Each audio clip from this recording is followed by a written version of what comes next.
warahmatullahi wabarakatuh. Waalaikumsalam warahmatullahi wabarakatuh. Hari ini kita akan membahas tentang apa sih itu kecerdasan artifisial. Ada yang tahu belum? Belum. Yang kita bahas ya. Sebelum kita bahas mungkin saya absen dulu. Ada. Akmal, Adian, Atika, Aska, Ila, Danuri, Dewi, Erdian, Hadir. Farel, Gilang, Iqbal, Keila, Lutfi, Mayuda, Alfir, Hadir, Bu. Febrian, Rakes, Hadir. Raina, Rena, Riki, Yaskil, Carlos. Oke, apa kabarnya hari ini anak-anak?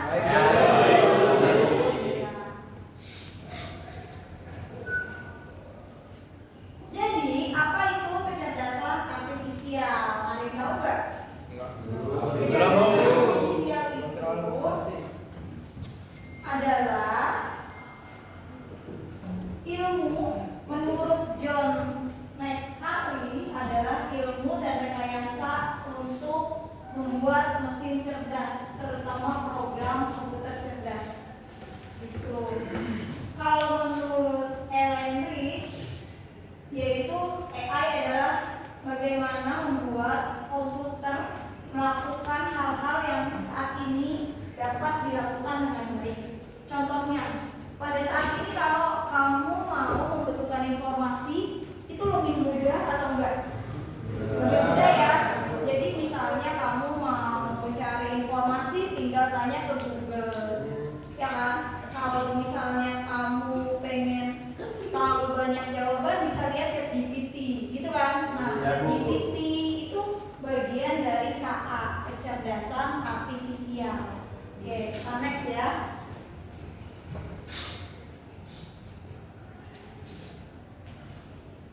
Jadi kecerdasan artifisial ini adalah sistem yang memungkinkan komputer belajar dari data. Jadi komputer itu sebenarnya belajarnya dari data, mengenal pola serta membuat prediksi.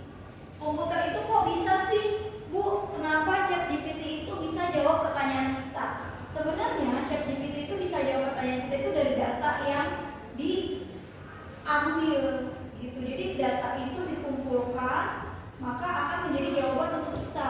Makanya jawaban dari ChatGPT itu gak selalu benar 100%, karena dia mengambil dari data. Seperti itu. Lalu karakteristik untuk kecerdasan artifisial. Yang pertama, kecerdasan artifisial itu yang tadi disebut ya, yaitu belajar dari data. Yaitu bisa belajar dari data yang diberikan kepadanya. Semakin banyak data yang dia pelajari, maka informasi yang didapatkan lebih banyak, sehingga semakin baik kemampuannya dia. Yang kedua, KA itu mampu beradaptasi dan meningkatkan performanya. Misalnya dia awalnya dia melakukan kesalahan, tapi dia bisa memperbaiki dirinya sendiri dari kesalahan yang ada, kayak gitu. Yang ketiga, kecerdasan artifisial ini belajar berdasarkan algoritma. Jadi KA ini bekerja dengan aturan dan langkah-langkah yang sistematis, disebutnya juga algoritma. Dengan algoritma ini, KA bisa memprediksi suatu sebelum terjadi berdasarkan pola data. Jadi dia itu kalau kecerdasan artifisial belajarnya tentang data. Yang keempat, kecerdasan artifisial mampu mengenali pola dan membuat keputusan secara otomatis. Jadi dia tidak hanya melihat dari data, tapi juga menemukan pola yang tidak terlihat oleh manusia. Gitu. Kecerdasan artifisial versus manusia. Menurut kalian lebih baik yang mana? Manusia. Lebih baik manusia. Kenapa? Kenapa lebih baik manusia dibanding KA? Karena KA itu kan dibuat sama manusia. KA dibuat oleh manusia. Kenapa sih kalau kecerdasan artifisial KA sama manusia dibuat oleh manusia? Ini kita lihat perbedaannya ya. Kalau KA itu dia tidak memiliki perasaan, dia itu kerja berdasarkan instruksi. gitu. Jadi kalau kamu curhat sama si ChatGPT, dia itu jawab berdasarkan instruksi kita. Tapi kalau manusia, dia tuh bisa berpikir sendiri dan memiliki perasaan serta kreativitas. Seperti itu yang pertama. Yang kedua itu kalau KA itu benar tadi kata Rena ya, dia itu belajar dari program yang diberikan. Sedangkan program yang diberikan oleh KA, yang berikan siapa? Manusia juga.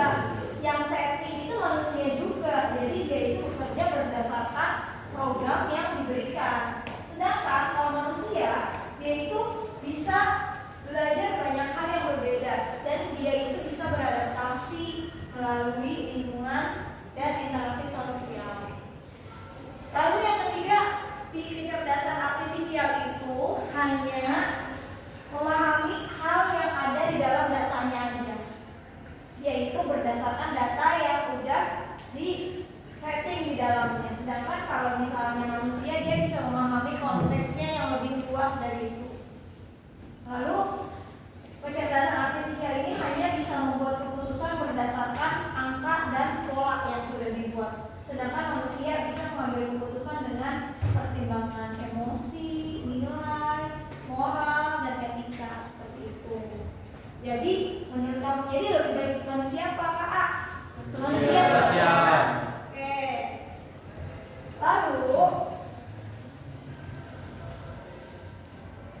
nah penting untuk diperhatikan, kecerdasan artifisial ini tidak selalu benar. Kenapa? Karena jika data yang diberikan itu salah atau datanya itu tidak cukup banyak, maka prediksinya itu bisa juga salah. Jadi ChatGPT itu bisa salah karena ChatGPT itu menjawab sesuai data-data yang masuk di dia. Seperti itu. Oleh karena itu semakin banyak data yang digunakan, itu bisa melatih KA, bisa melatih kecerdasan artifisial semakin akurat hasilnya. Nah, di sini prinsip kerjanya kayak gini. Jadi prinsip kerjanya gimana sih Bu? Itu bisa jadi ChatGPT. Prinsip kerjanya dari data, ada pertanyaan, perintah, suara, teks, itu kita diproses di KA, lalu outputnya itu akan menjadi jawabannya. Keputusan, bisa karya seni, contohnya kayak zaman sekarang Gemini ya. Jadi foto kamu bisa diedit berupa karya seni, bisa prediksi, bisa saran, seperti itu kan. Kalau prediksi, saran biasanya lebih ke ChatGPT, tapi kalau karya seni biasanya Gemini gitu kan ya.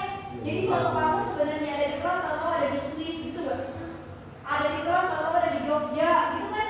Bisa nggak? Ada yang udah nyoba belum pakai Gemini? Udah Bu. Ya sekarang kita tinggal masukin prompt-nya aja, terus langsung ada kita yang kita inginkan tuh bisa. Nah, sekarang evolusi dan faktor pendorongnya. Awalnya itu KA itu cuma di era simbolik, dia cuma berbasis aturan dan logika aja.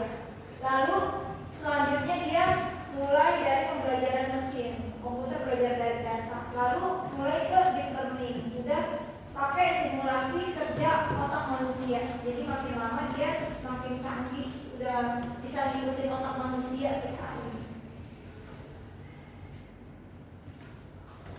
Lalu fungsinya apa sih di KA ini? Yang pertama, dia itu reaktif mesin AI. Sistem AI tanpa memori yang dirancang untuk tugas, misalnya IMB itu yang mengalahkan Gary Kasparov. Contohnya lain, sistem rekomendasi di Netflix, di YouTube, di Spotify itu semuanya pakai KA. Kayak gitu. Terus isi memori AI. AI ini dapat mengingat kejadian lampau dan mampu memonitor objek atau situasi seiring waktu. Yang ketiga, teori of mind AI, yaitu subkategori dari AGI yang belum terwujud dan memahami pemikiran.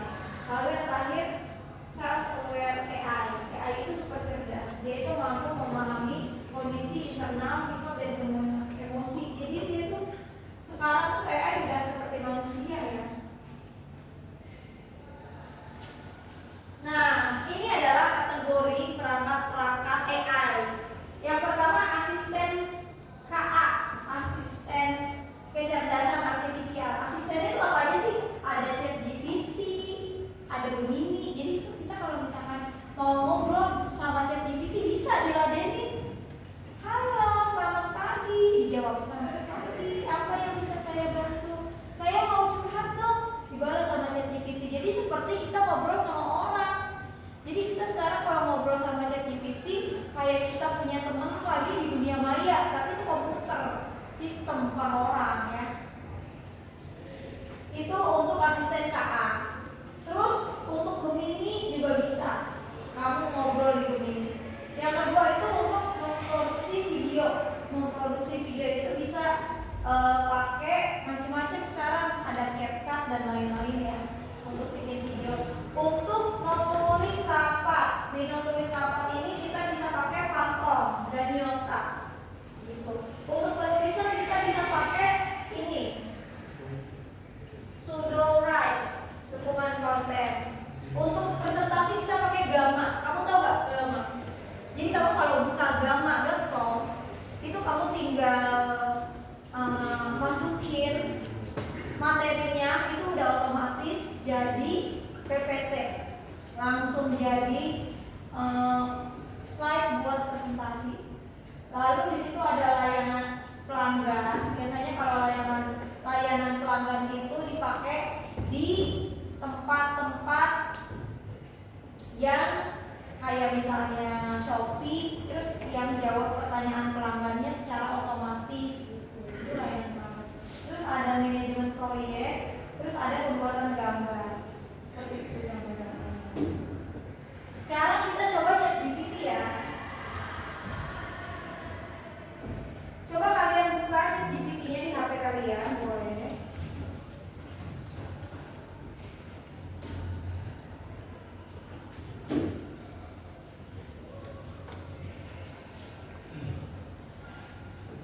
ChatGPT, apa yang bisa saya bantu? Coba ketikkan sesuatu, apa yang ingin kamu tanya. Apa misalnya? Kamu mau nanya apa? Nanya apa? Ayo nanya apa? Fabio. Jawab Fabio, nanya apa? Tentang apa misalnya? Tugas apa? Bisa kamu coba tulis. Apa yang dimaksud dengan algoritma?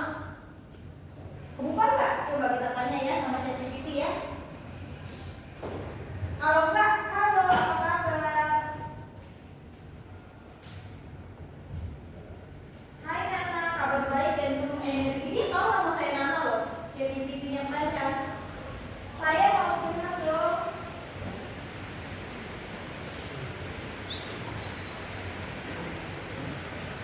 Betul, silakan curhat. Aku siap mendengarkan. Jadi seolah-olah ChatGPT itu seperti sahabat kita kan? Saya sedang sedih karena murid saya nakal.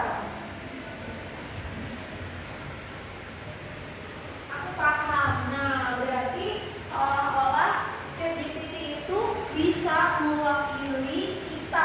Jadi kita kalau ngomong sama kakak kecerdasan artifisial, itu seolah-olah kita ngomong sama orang ya, seperti manusia. Nah, makanya sekarang bisa secanggih itu untuk kecerdasan artifisial, untuk ChatGPT. Bisa buat curhat, bisa buat nanya sesuatu. Bahkan kamu kalau misalkan mau lihat tugas bisa pakai ChatGPT. Tapi ingat, ChatGPT itu tidak selalu benar, dia itu bisa salah. Jadi kalau kita mau cari informasi di ChatGPT, kamu tetap harus disaring juga informasinya, enggak semuanya kamu pakai. Jadi disaring juga seperti itu. Mungkin ada yang bertanya kan tentang ChatGPT? Enggak cukup, mungkin selesai. Mungkin untuk ChatGPT tugas kalian hari ini adalah membuat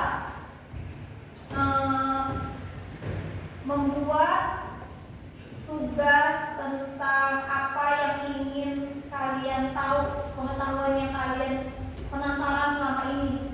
Kalian cari di ChatGPT, lalu nanti kalian masukin di PPT-nya melalui Gamma. Nanti kita kita maju satu-satu. Oke? Ya mungkin dari situ dulu. Assalamualaikum warahmatullahi wabarakatuh.